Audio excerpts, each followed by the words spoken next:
Bismillahirrahmanirrahim. Qala al-musannif as-sayyid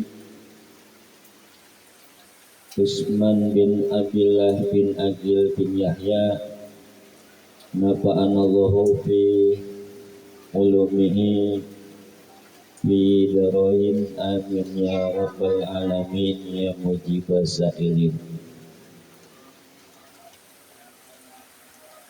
Sebagai lagi sunnah iqamah, sunat qomat. Lafaz qomatnya sama seperti lafaz azan. Allahu akbar, Allahu akbar. Asyhadu an la ilaha illallah. Asyhadu anna Muhammadar Rasulullah. Hayya 'alas shalah, hayya 'alal falah. Qad qamatis shalah, qad qamatis shalah. Allahu akbar, Allahu akbar. La ilaha illallah. Itu sunnah. Sunnah qomat bagi laki-laki, buat orang laki-laki. Perempuan juga disunahkan untuk perempuan. Jadi ketika mau sholat sunnah iqamah. Dan sunat bahwa tempat iqamat, tempat qomat lain tempat azan.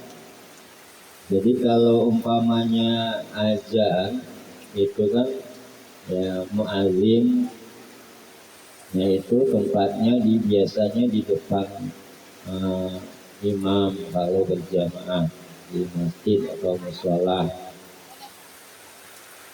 Kalau di rumah ya perempuan cuma qomat aja. Nah ini kalau laki-laki tempat qomatnya agak berbeda, ya, agak berbeda. Tempatnya itu tidak di tempat azan, itu sunnah, lain tempat azan. Dan lebih perlahan, artinya lebih pelan,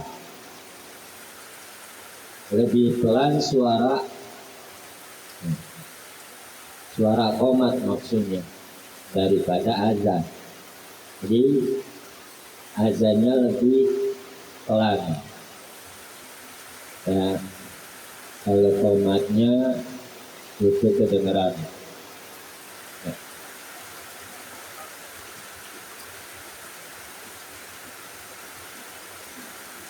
Dan sunnah membaca salawat. Baca Allahumma sholli ala Sayyidina Muhammad wa ala alihi Sayyidina Muhammad. Itu disunahkan. Dan sunnah setelah sudah daripada keduanya, kalau bagi laki-laki azan dan qomat, kalau bagi perempuan hanya qomat, tidak disunahkan azan. Itu sunnah setelah azan ataupun setelah qomat, ya, itu disunahkan membaca salawat. Ya, Allahumma sholli ala Sayyidina Muhammad wa ala ali Sayyidina Muhammad. Ya. Sebagai lagi sunnah membuat suatu dinding, artinya ada bahasanya apa ya kalau di jarak, ada jarak ya, dinding penjagaan di hadapan yang bersembahyang, ya, yaitu seumpama tembok. Jadi kalau kita sholat di rumah sendirian, itu disunahkan di depan kita jangan sampai ada tempat yang lewat. gitu kan. Kalau kita lagi sholat di depan lewat nggak boleh. Makanya ada kalau orang lagi sholat baik di masjid ataupun musola nggak boleh ngelewatin orang yang sedang sholat. Maka disunahkan cari tempatnya yang terlindung dari supaya nggak dilewatin. Kalau di rumah tuh kan seperti di depan ada tembok, nah, jadi biar nggak dilewatin. Sunnah tuh. Nah, jadi sunnah membuat suatu dinding di hadapan yang bersembahyang, yaitu seumpama tembok, ya, di depan tembok. Seukuran kalau sholat itu 3 hasta, ukuran hasta manusia segini. Ya kita udah pakai sejadah, ada ukuran sejadah.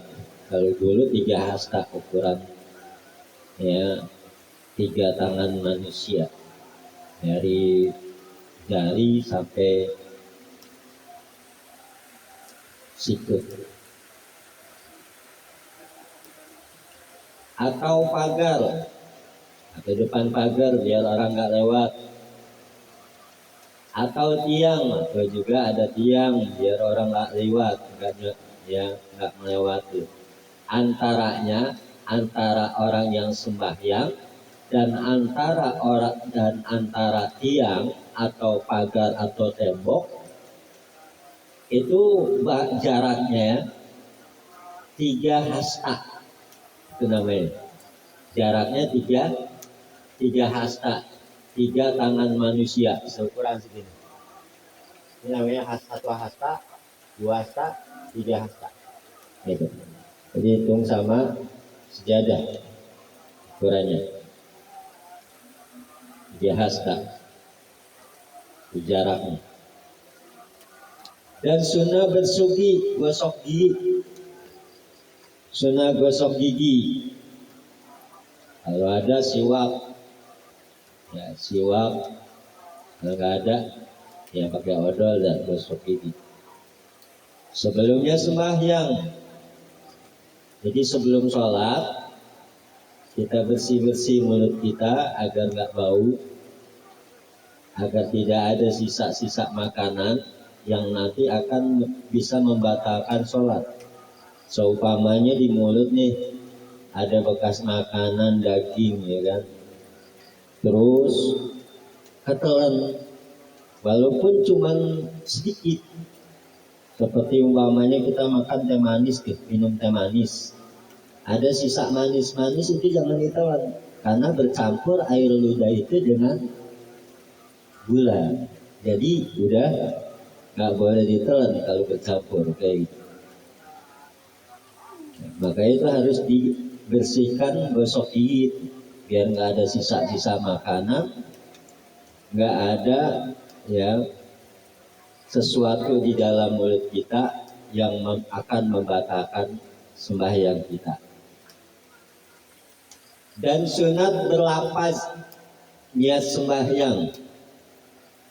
Sunat berlapaz niat sembahyang. Jadi lapaz itu seperti usolli fardhu zuhri, ya, usolli fardhu asri, usolli fardhu maghribi, usolli fardhu isya'i, usolli fardhu subhi. Itu semuanya sunnah lapaz, ya. Sunat berlapaz niat sembahyang. Kenapa sih sampai kita harus sebut itu sunnah, gitu kan? Pertanyaan. Kalau kita enggak lapazkan, jadi nanti kita bingung sholat apa ya, gitu kan? Kalau kita udah kayak tadi maghrib, usolli fardhal maghribi, Allah, hati kita sebut, berarti kita udah tahu, wah mau sholat maghrib. Kenapa? Kata tadi kita lapaznya sholat maghrib, tujuannya biar gak lupa sholatnya sholat apa gitu. dan dapat kesunahan. Boleh ditambahin 3 rakaat, salah sarokaatin, mustaqbilal kiblati, adaan lillahi ta'ala, itu juga sunnah. Cuma poinnya 3.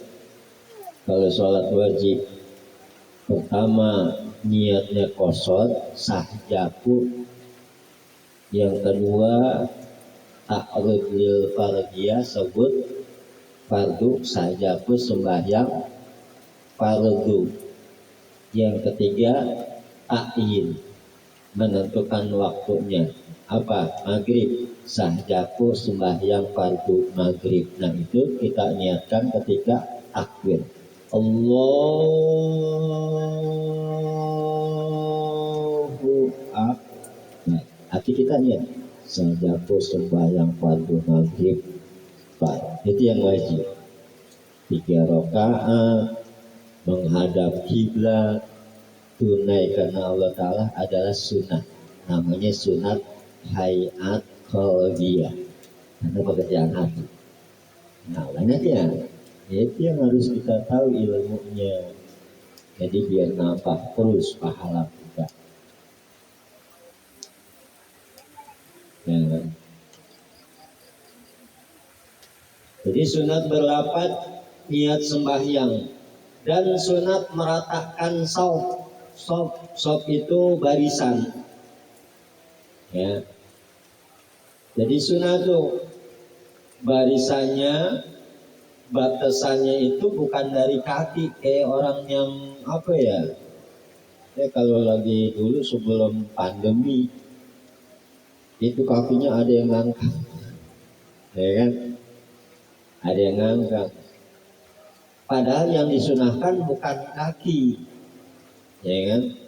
Tapi ini nih antara apa namanya nih, samping dagu ya, ini nih dengan ini biar apa? Biar maksudnya nggak ada yang bisa lewat, setan nggak bisa lewat. Kalau dia umpamanya renggang, kakinya yang diinin, ya kan? Lewat samping bener nggak bisa, ya lewat bawah bisa. Nah itu. Sunnah itu meratakan saf dan menyuruh meratakan oleh imam ya, itu lebih afdal. Jadi ketika hendak sholat, imam ini memerintah suhufahum, rapatkan saf kalian ya. Agar apa? Agar mendapat kesempurnaan sholat, rapatkan gitu. Itu imam menyuruh ya, dengan ucapan juga nggak apa-apa, katakan dan luruskan agar kita mendapatkan kesempurnaan sholat berjamaah. Nah itu oleh imam memerintah melakukan itu, sunnah itu lebih afdal. Adapun segala sunnah yang di dalam sembahyang. Nah sekarang yang kedua, kemarin sunnah sebelum bersembahyang kayak tadi azan, kemudian sholat qabliyah, kemudian juga qomat dan membaca sholawat, banyak lagi tadi ya. Nah sekarang bahasan yang kedua adalah segala sunnah yang di dalam sembahyang. Bahasan sekarang bermula daripada itu angkat 2 tangan pada takbiratul ihram. Nah itu sunnah. Ketika takbir mengangkat, bagi laki-laki tangannya direndahkan, Allah, ini di bawah telinga sedikit, ukuran dia jangan. Bagi perempuan gini,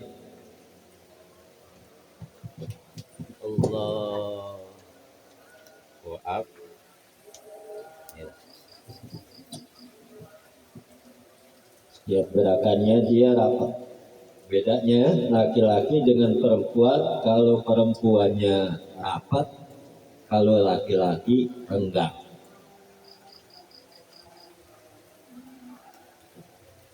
Mengangkat kedua tangan pada ketika takbiratul ihram. Ya, pada takbiratul ihram. Itu ngangkat tangannya namanya sunat. Sunat apa nah? Sunat apa namanya? Nah, ini ada namanya sunat hayat fi'liyah. Fi'li itu kan perbuatan. Kalau qauli ucapan. Kalau qalbi hati. Namanya sunat hayat fi'liyah. Dengan anggota. Dan jika hendak meruku, angkat tangan. Kalau mau ruku, Allahu Akbar. Untuk berbuat Allahu Akbar. Meruku. Itu sunat. Ya, jika hendak meruku. Dan bangun dari tasyahud awal. Dan bangun daripada tasyahud awal. Tahiyat awal. Begitu bangun dari tahiyat awal mengangkat tangan Allahu Akbar. Nah itu ngangkat tangan sunat. Namanya sunat hayat fi'liyah. Ya, sunat hayat fi'liyah. Jadi sunat ada 3 juga. Ada rukun ada 3. Rukun qauli, rukun yang diucapkan. Rukun qalbi, pekerjaan hati. Rukun fi'li yang pekerjaan anggota badan. Nah begitu juga sunat. Ada sunat hayat qauliyah, ucapan. Ada sunat hayat fi'liyah, pekerjaan. Ada sunat hayat qalbiyah. Nah, kayak tadi tuh niat kita di dalam hati.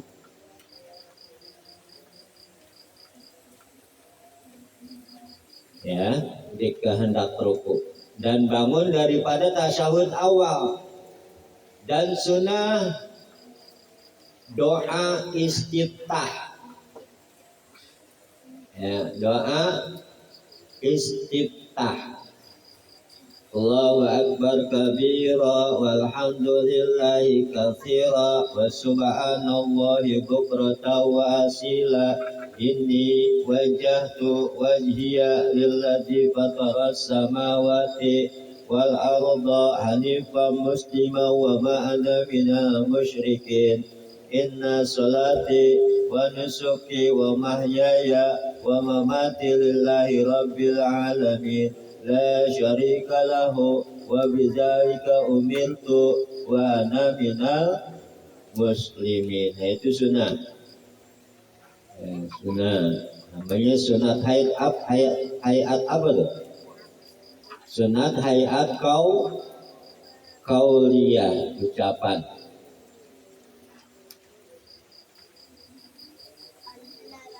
Kemudian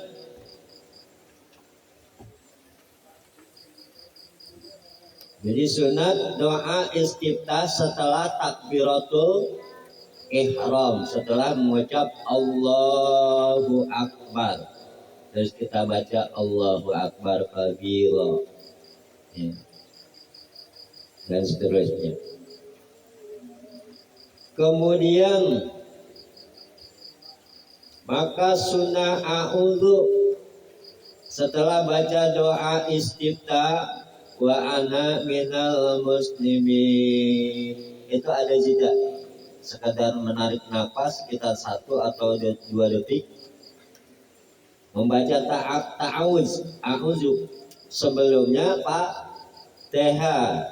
Artinya sebelum membaca suratul Fatihah, a'udzu billahi minasyaitonir rajim. Gitu. Itu namanya sunnah. Sebelumnya Fatihah. Dari bismillah sampai waladhdallin wajib rukun. Dan membaca amin ya, dan amin. Ghairil maghdubi alaihim waladdallin.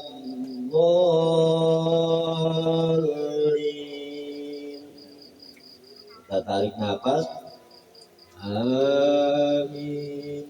Ada jeda dikit antara waladdallin yang langsung disambung dengan amin.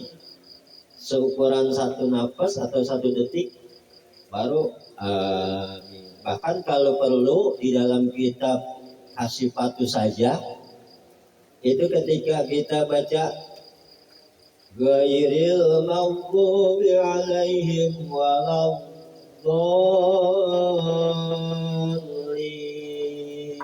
kita ambil nafas, kita sambil baca Rabbi gfirli wali walidayya amin. Itu kita sholat, kita doain orang tua juga di setiap Fatihah. Ya, tanpa kedengaran namanya yang lain kalau sholat berjamaah. Tapi kalau perempuan sholatnya di rumah itu lebih afdol. Ya, bagaimana kalau mau sholatnya berjamaah? Ya nggak apa-apa. Kalau dia punya suami harus izin suaminya.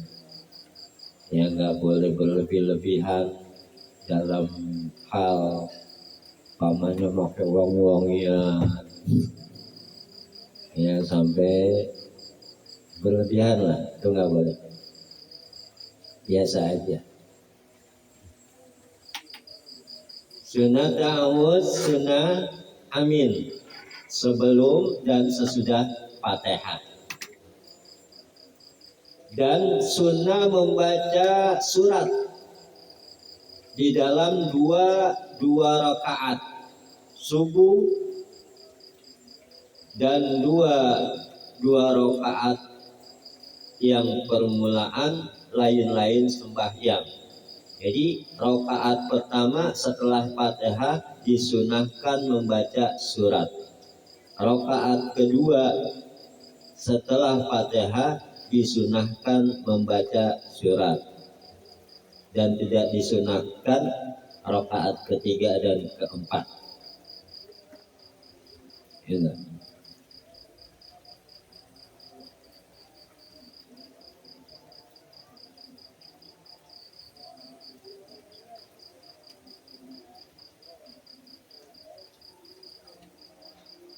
Kemudian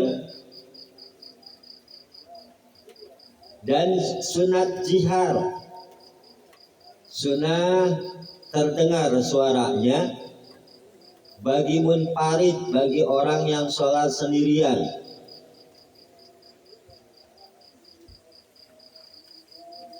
Ya kedengeran itu zihar, kenceng, tapi jangan kencang banget. Bagi munfarid, bagi orang yang sholat sendiri. Dan bagi imam sunat zihar itu disunahkan. Kalau perempuan ya pelan. Ya. Dan dua rakaat subuh. Di dua rakaat subuh jihar. Dan Jumat di dua rakaat Jumat juga jihar bacaannya itu. Dan Id, sholat Idul Fitri maupun Idul Adha itu imamnya bacanya jihar keras. Dan dua rakaat permulaan sembahyang maghrib, sholat maghrib yang dua rakaat pertama dan kedua itu jihar. Ya, membaca surat Fatihah dan surat yang disunahkan. Dan Isya, sholat Isya juga jihar. Ya. Dan sunat takbir intiqal. Ya. Nanti dari situ tuh. Kita sambung lagi. Sunat akhir intikal. Itu banyak sampai bawah soalnya. 1 bintang bisa habis waktunya untuk ini 1 jam ya, biar kebagian yang lain. Allah alam isab.